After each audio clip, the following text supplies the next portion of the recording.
Thank you, and good afternoon, everybody. No, I'll bend down slightly if that's okay. Most people who live in England are embedded in a historical land, and history can teach us many, many lessons. And if we think that what's happening now in relation to the migration crisis that we see on our southern shore is something new, they would be greatly mistaken. Now remember that the English in England have been in England longer, about half a millennia longer than the Maoris have actually been in New Zealand.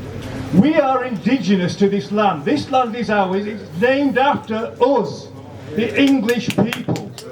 Not named after anybody else. This is our land. We're tied to it by our ancestors, we're tied to it by blood, we're tied to it by all the hardships that our forebears have suffered over the years. Now, most of you will have not heard of the Chatham Islands. The Chatham Islands are a set of islands, about 9 in total, about 800 miles north of New Zealand. In around about 1600, the Chatham Islanders found on their shore a group of Maori. Now, the Chatham Islanders tribe was called the Maori. Now, the Maori had gone through a massive conflict throughout their islands, and they told each other, we are not going to settle anything by violence anymore. We are going to be welcoming. We're going to be their equivalent of the blue-haired harridans that we can hear over there.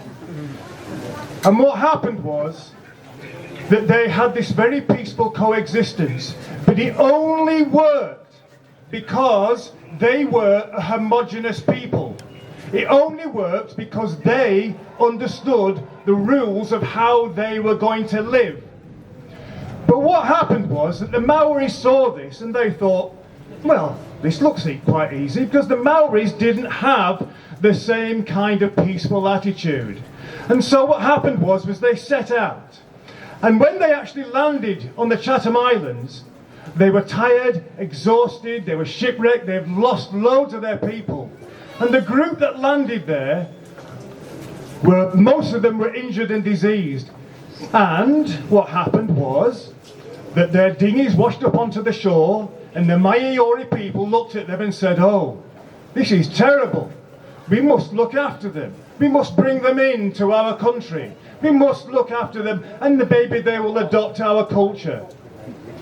Within 100 years from that arrival, the Maori were extinct. Because the Maori, who didn't share their culture, who didn't share their ways, and didn't understand, didn't want to take part in their peaceful culture, multiplied.